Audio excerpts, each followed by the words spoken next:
Imagine waking up every day at the same time, facing the same traffic, performing the same tasks, all in exchange for something that never seems to be enough: money.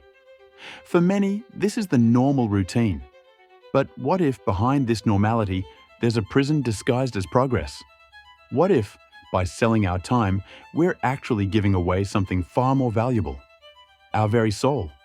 In this video, we're going to dive into an uncomfortable truth. Servitude didn't end. It simply reinvented itself. At the core of the modern economic system lies a silent pact: the exchange of time for money. We work for hours on end, day after day, under the promise of security, stability, and progress. This logic is so deeply ingrained in our culture that we rarely stop to question it. After all, if everyone is doing the same, it must be the right path, right? But this apparent normality hides a profound trap, one that imprisons minds and shapes destinies without us even realizing it. Time is the only truly finite resource we possess. Every passing minute is one less minute of life. Yet we are taught from an early age to trade this scarce asset as if it were renewable. Working 8, 10, even 12 hours a day is seen as a virtue, even when it means sacrificing relationships, health, and dreams. Life becomes a cycle of production and consumption, where personal time turns into a luxury few can afford. The problem grows deeper when we realize that most people don't work out of choice, but out of necessity. It's not just about doing something useful in exchange for a reward. It's about surviving within a system that demands constant productivity. The gears of modern capitalism don't turn through freedom, but through obligation. The fear of scarcity, of not paying the bills, of not having a place to live, of not being able to support one's children, pushes millions into exhausting routines that drain not only their energy, but also their sense of meaning. This logic creates a dysfunctional relationship with time itself. The work week feels like punishment, and weekends like brief moments of escape. Dreams are postponed indefinitely in the name of stability. Passions are abandoned because they don't make money. Life is measured in hours sold, not in experiences lived. And the most alarming part, this is considered normal, even admirable. People who sacrifice the most time are often seen as examples of success, even if they're empty inside. This everyday alienation even shows up in our language. We say we make a living by working, when in truth, we are trading life for money. Every contract signed, every hour of overtime, every sleepless night is a small concession of our freedom. The question few dare to ask is, how much of your essence is left behind in the process?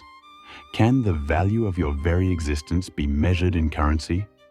Modern servitude doesn't impose visible chains. It binds us with commitments, debt, and social expectations. The system doesn't force us to obey.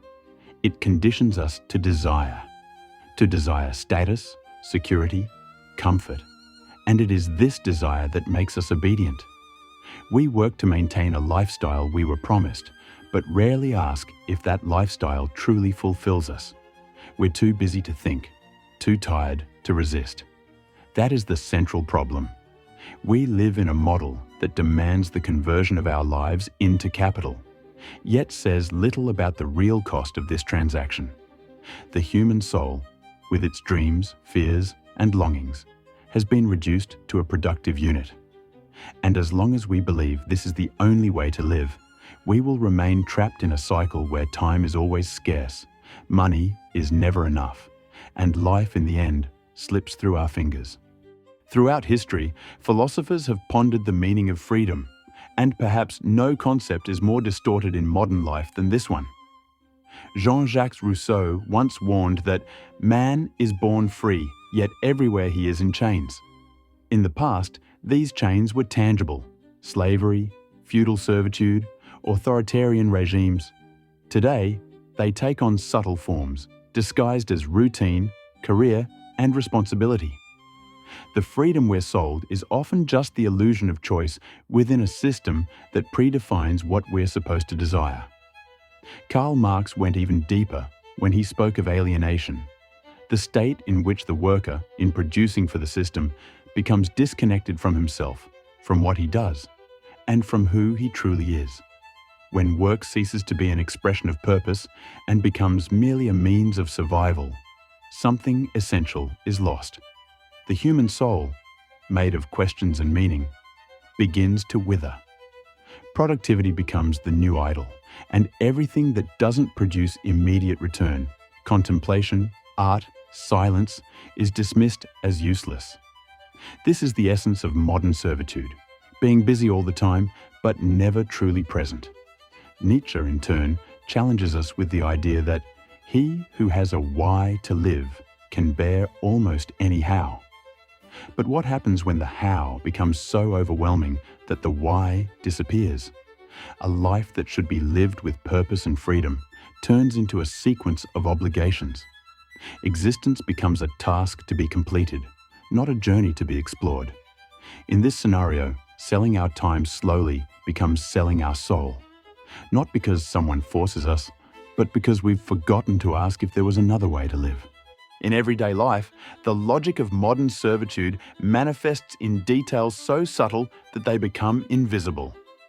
It's in the chronic exhaustion that lingers even during moments of leisure, in the guilt we feel when we rest, as if stopping were a mistake. It's in rushed conversations with our children, in lunches swallowed in front of screens, in the constant fear of losing a job and no longer being able to make a living.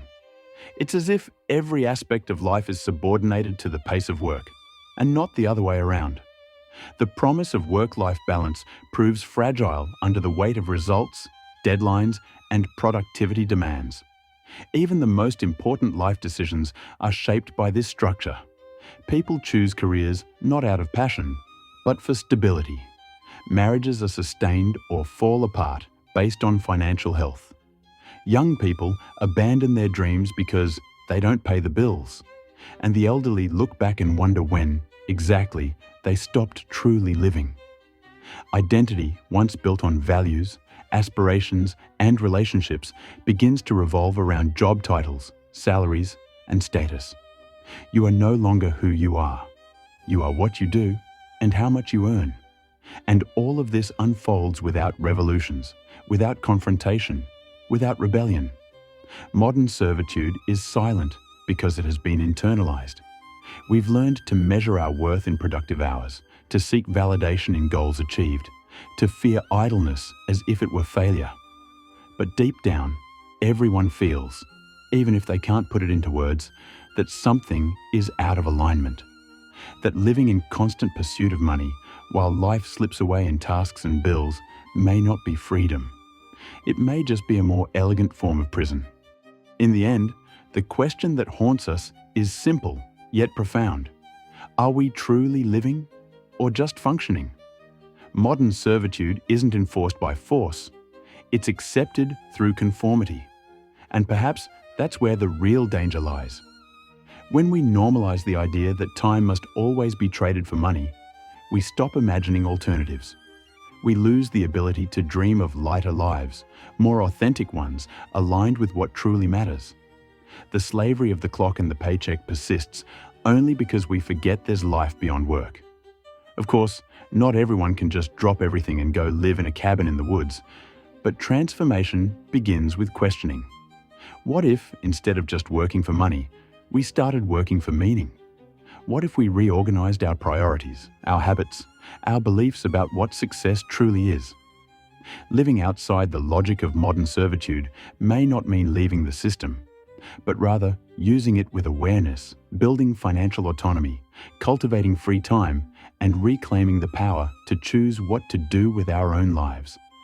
If this video made you reflect, then maybe it's time to look at your routine with new eyes.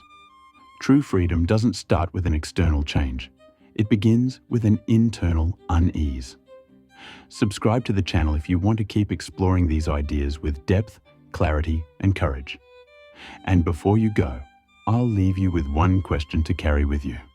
How many hours of your life are you willing to sell before you finally start truly living?